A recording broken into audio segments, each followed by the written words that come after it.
First story, the night we crossed Hell's Gate.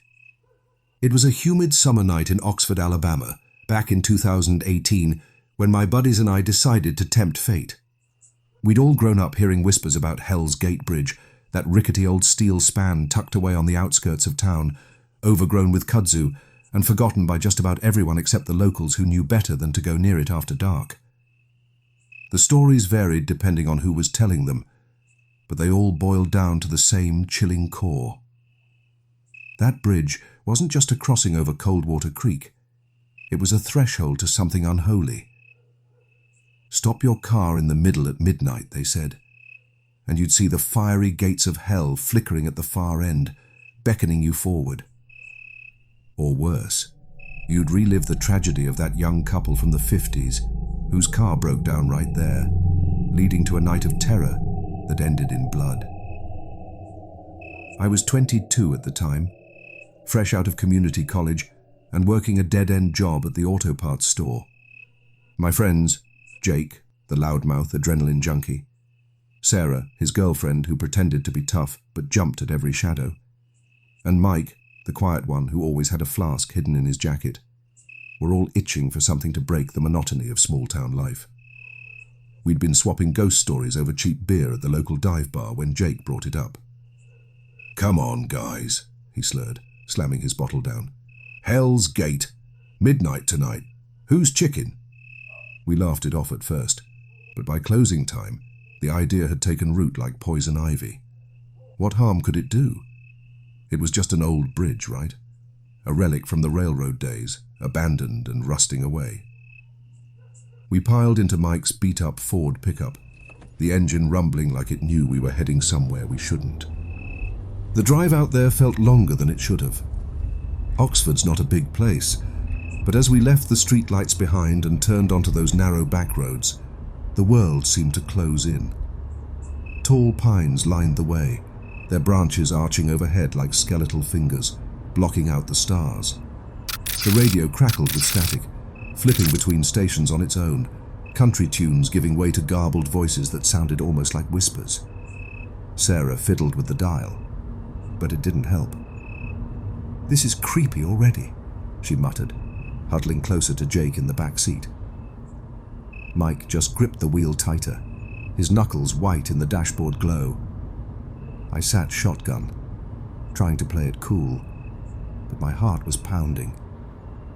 The air grew thicker, heavier, with the scent of damp earth and something metallic, like old blood. We reached the bridge around 11:45. It loomed out of the darkness like a beast crouched in wait. The structure was imposing. Two massive stone pillars flanking the entrance, covered in graffiti that looked more like runes than tags. "Turn back," one scrawled message read, half faded under layers of vines. The creek below murmured softly, but it wasn't a soothing sound. It was like a low growl, warning us off. Mike pulled the truck to a stop just before the bridge, killing the engine. For a moment, silence swallowed everything. No crickets, no owls, just the faint drip of water from somewhere beneath us, and our own uneven breaths. Jake was the first to break it. "All right, legends say we gotta drive to the middle, stop, and wait till midnight. If we see the gates, we haul ass out of here." He grinned, but it didn't reach his eyes. Sarah clutched his arm, whispering something about turning around, but he shook her off. Mike nodded silently, firing up the truck again. The tires crunched over loose gravel as we eased onto the bridge. It creaked under our weight, metal groaning like it was alive and protesting. The headlights cut through the gloom, illuminating rusted beams and patches of fog rolling up from the creek. Halfway across, Mike stopped. The clock on the dash read 11:58. We waited. At first, nothing happened. We cracked jokes to fill the void, stupid stuff about what we'd do if Satan himself showed up for a chat.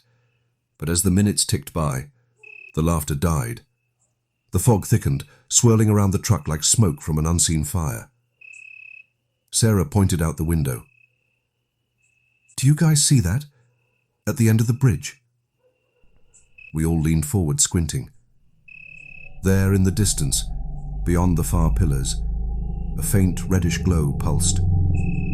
Not like headlights or a fire. It was deeper, more infernal, like embers from a pit that went straight down to nowhere. "It's just taillights from a car on the road," I said, but my voice shook. Jake swallowed hard. "Nah, man. That's it. The gates." Then the scratching started. Soft at first, like nails on metal, coming from the roof of the truck. We froze. Sarah whimpered, burying her face in Jake's shoulder. "What the hell is that?" Mike whispered, his eyes wide in the rear-view mirror.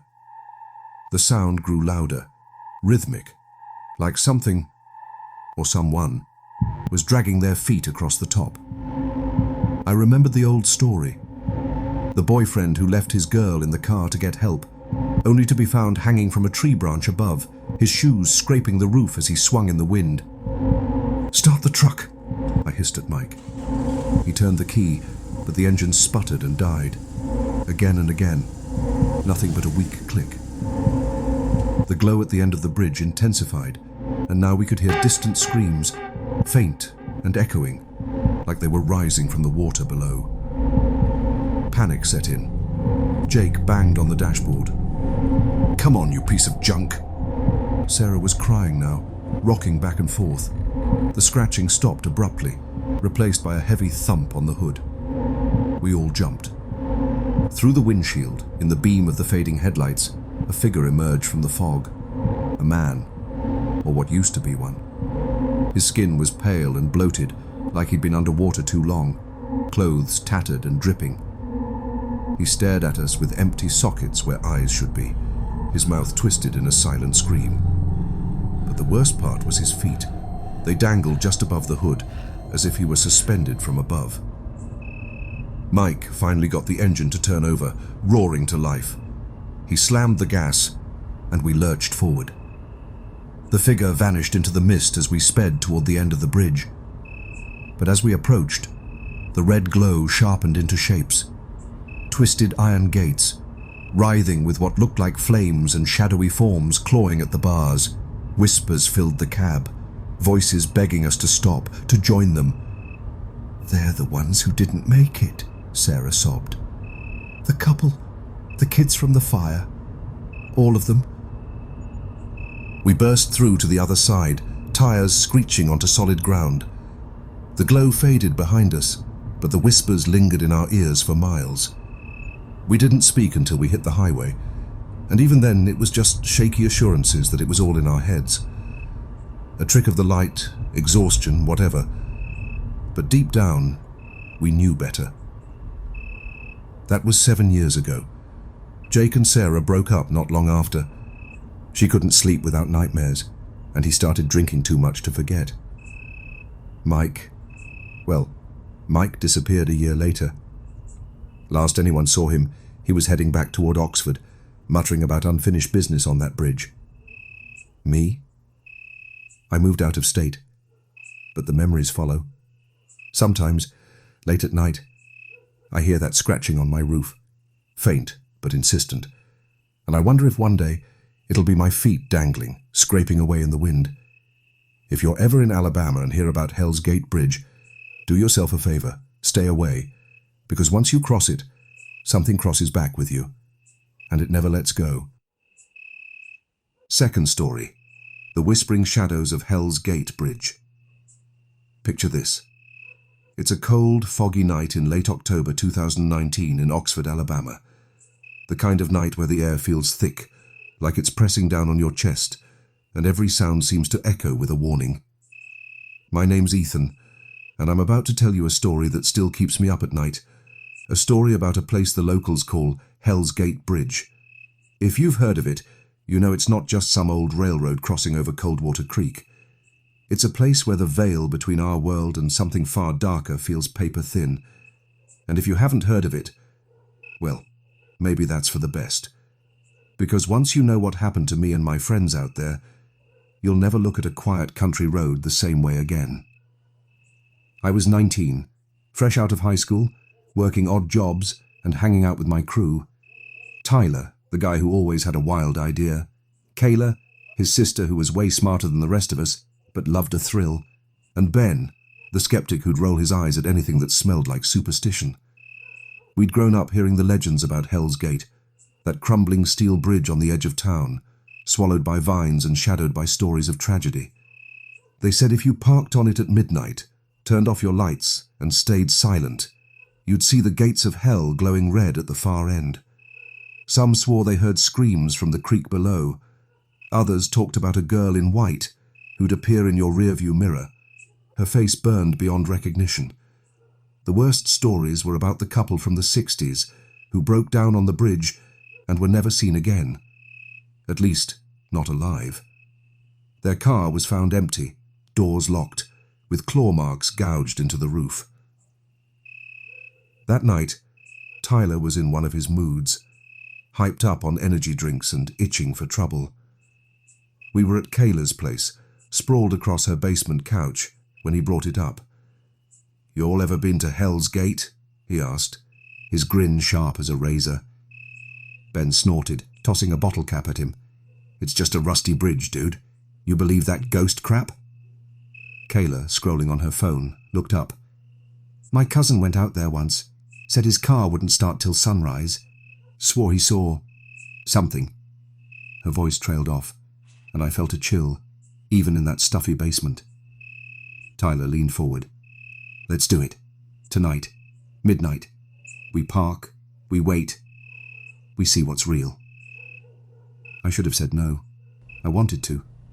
But peer pressure's a hell of a drug, and before I knew it, we were piling into Tyler's old Jeep, the engine rattling like it was as nervous as I was. The drive out was eerie from the start.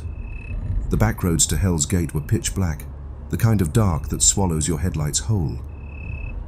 Fog rolled in, thick and heavy, curling around the Jeep like ghostly fingers.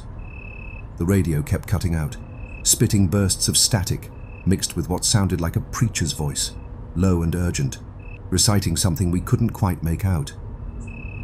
"Turn that off," Kayla snapped, her voice tighter than usual. Tyler just laughed, but I saw his hands grip the wheel a little harder. By the time we reached the bridge, it was 11:50. The structure loomed ahead, its rusted beams barely visible through the fog. Graffiti covered the stone pillars at the entrance. Words like "leave" and "don't look back" scrawled in jagged letters. The creek below gurgled, a low, guttural sound that made my skin crawl. Tyler pulled onto the bridge, the tires crunching over broken glass and gravel. The Jeep's suspension groaned as we rolled to a stop dead center. "Lights off," Tyler said, killing the engine. Darkness swallowed us. The only sounds were our breathing and the faint drip of water from the creek. Ben shifted in the back seat, muttering, "This is dumb." But even he sounded uneasy. Kayla checked her phone. 11:58. 2 minutes, she whispered. We sat in silence, staring out into the fog. The air inside the Jeep felt heavy, like it was charged with something unnatural. My eyes darted to the rearview mirror, half expecting to see that burned girl from the stories. Nothing but darkness stared back. Then, at exactly midnight, it started. A low hum, like a distant generator, vibrated through the bridge. Kayla grabbed my arm, her nails digging in. "You hear that?" she hissed. Before I could answer, the hum turned into whispers. Dozens of voices overlapping, coming from all directions. They weren't loud, but they were clear, like someone was leaning in close, murmuring right in your ear. "Stay. Come closer. You belong here." Tyler laughed nervously. "That's just the wind, right? But the wind doesn't know your name." And I swear, one of those whispers said Ethan in a voice that sounded like my mom's, even though she'd been dead for 3 years. Ben, trying to play tough, leaned out his window. "Shut up out there," he shouted. The whispers stopped instantly.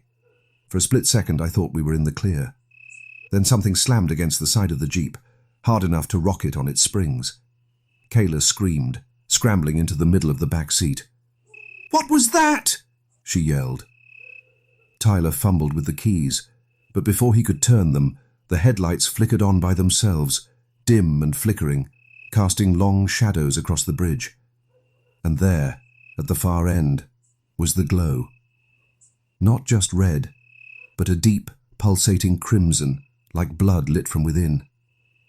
Shapes moved in it, tall, twisted figures that weren't human, their limbs too long, their movements jerky, like puppets on broken strings. "Drive!" I shouted.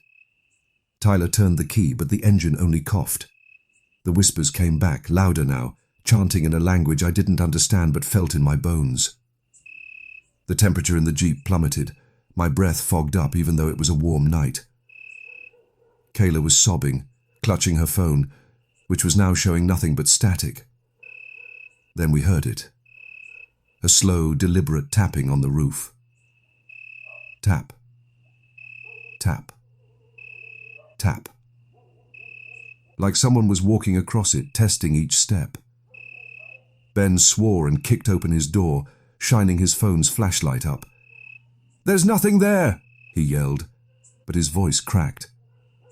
That's when we saw the claw marks. Fresh, deep scratches in the Jeep's roof, glinting in the light. The tapping stopped. Silence again. But it was worse than the noise. The red glow at the end of the bridge flared brighter, and now we could see a figure walking toward us. Not one of the twisted shapes, but a girl. She wore a white dress, charred at the edges, her face hidden by long, matted hair. She moved slowly, deliberately, her bare feet slapping wetly on the bridge. Every step echoed inside my skull. "That's her," Kayla whispered, her voice barely audible. "The burned girl." Tyler finally got the engine to turn over, but as he slammed the gas, the girl moved. Not walked. Moved, like a video skipping frames, suddenly right in front of the Jeep. Her head snapped up, revealing a face that wasn't a face. Just a blackened, eyeless void where features should have been. We screamed as one. Tyler swerved, the Jeep fishtailing as we barreled toward the glow. The figures in the red light reached out, their arms stretching impossibly long, fingers brushing the windshield. Glass cracked under their touch. The whispers turned to shrieks, a deafening cacophony that made my ears ring. Somehow we made it off the bridge, the tires screeching as we hit the dirt road. The glow vanished, the shrieks cut off, and the girl was gone. But the claw marks stayed, etched into the Jeep like a warning. We didn't talk about it after. Tyler sold the Jeep a week later, claiming it was cursed. Kayla started having panic attacks, seeing that girl in her dreams. Ben moved away, saying he was done with small-town ghost stories. But I heard he keeps a light on when he sleeps now. As for me, I can't drive over bridges anymore without checking the rearview mirror, waiting for that eyeless face to appear. Sometimes, in the dead of night, I hear those whispers again, calling my name, urging me to come back to Hell's Gate. If you're ever in Oxford, Alabama, and someone dares you to visit that bridge, don't go. It's not just a story. Something's waiting out there, and it knows who you are. It knows your fears. And once it sees you, it never forgets. Third story, The Keeper of Hell's Gate Bridge. It was the kind of night that felt wrong from the start. November 2020, Oxford, Alabama, under a sky so black it seemed to swallow the stars whole. The air was heavy with the threat of rain, and a damp chill clung to everything, like the world itself was sweating in fear. My name's Lucas, and I'm here to tell you about the night my life changed forever, the night I crossed Hell's Gate Bridge. You've probably heard the stories about that old steel span over Coldwater Creek, how it's cursed, how it's a doorway to something unspeakable. Locals say if you stop your car on it at midnight, you'll see a red glow at the far end, like the gates of hell itself are cracking open.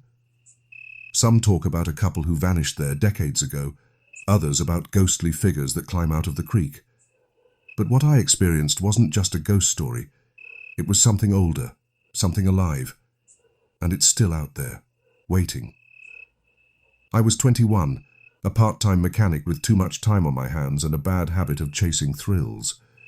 My cousin Mia was visiting from out of town, a city girl who thought our small-town legends were just campfire tales. Our friend Caleb, a quiet guy who always seemed to know more than he let on, was the one who suggested it. We were at my place, splitting a pizza and scrolling through creepy Reddit threads, when Caleb leaned back in his chair, his eyes glinting. "You ever been to Hell's Gate?" he asked. Mia laughed, tossing her hair. "What? That haunted bridge nonsense? Come on, that's kid stuff." I shrugged, trying to play it cool. But I'd heard the stories my whole life. Whispers of a keeper, a figure that guarded the bridge, deciding who left and who didn't. Caleb's face stayed serious. "It's real," he said softly. "But you don't believe me. Let's go find out." By 11:30, we were in my old Chevy pickup, rattling down the back roads toward the bridge. The fog was so thick it felt like driving through a dream, the headlights barely cutting through the grey. The radio wouldn't hold a signal, just bursts of static and faint, distorted voices that sounded like they were arguing in some forgotten language. Mia fiddled with her phone, trying to pull up a map, but the screen kept glitching, showing our location as a blank void. "This is spooky already," she said, half joking, but her voice was tight. Caleb sat in the back seat, staring out the window, his hands folded like he was praying. I kept my eyes on the road, but my stomach was twisting. The closer we got, the heavier the air felt, like it was pressing us down, warning us to turn back. We reached Hell's Gate Bridge. It looked like something out of a nightmare.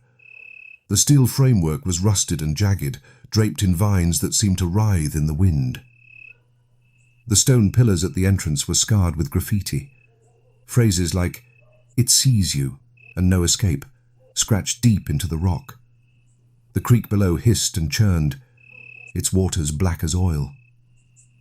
I eased the truck onto the bridge, the tires groaning against the warped metal. Middle of the bridge. Midnight, Caleb said, checking his watch. It was 11:57. I killed the engine, and we sat in darkness, the only light coming from the faint glow of Mia's phone. The silence was suffocating. No crickets, no wind, just the faint gurgle of the creek, like it was whispering secrets. At midnight it began. A low vibration ran through the bridge, like the hum of a tuning fork buried deep in the earth. Mia gripped my arm. "What's that?" she whispered. Before I could answer, the temperature dropped so fast our breath fogged up, even though it was a warm night. Then came the footsteps, heavy, deliberate, thudding across the bridge behind us. Not fast, not slow, just steady, like someone was pacing, sizing us up. Caleb's voice was barely audible. "Don't look back." Mia ignored him, twisting in her seat to peer out the rear window. "There's nothing there," she said, but her eyes were wide with panic. That's when we heard the voice, not from outside, but inside the truck, right behind my headrest. "You shouldn't be here," it rasped, low and guttural, like gravel grinding together. Mia screamed, dropping her phone. The screen flickered, showing a distorted image of the bridge, except there was a figure in it, tall and cloaked, standing just beyond the tailgate. I fumbled for the keys, my hands shaking so bad I dropped them. The footsteps got closer, now circling the truck. They weren't human steps, they were too heavy, too uneven, like something with too many legs was dragging itself around us. Caleb whispered, "It's the keeper. It decides who stays." I wanted to ask what he meant, but then the red glow appeared. Not at the end of the bridge, but all around us, seeping up from the cracks in the metal, like blood welling from a wound. Shadows moved in it, not human, not animal, but something in between. Hulking shapes with too many arms, their heads twitching like they were sniffing the air. The voice came again, louder, from everywhere. "Give me one." Mia was sobbing now, clawing at the door handle, but it wouldn't budge. The locks clicked up and down on their own, the dashboard lights flickering like a strobe. I finally got the key in the ignition, but the engine wouldn't turn over, just a dead click over and over. The footsteps stopped right outside my window. I didn't want to look, but I couldn't help it. I turned my head, just a fraction, and saw it. The keeper wasn't a ghost or a shadow. It was a mass of darkness, taller than the truck, with limbs that bent wrong like a spider's. Its face was a void, but I felt it staring, not at me, but through me, like it was reading my soul. Its hand, or whatever it was, pressed against the glass, leaving a smear of something black and oily that burned the paint where it touched. Caleb started chanting something under his breath, words I didn't understand, like a prayer or a plea. The keeper's head snapped toward him, and the air grew so cold my fingers went numb.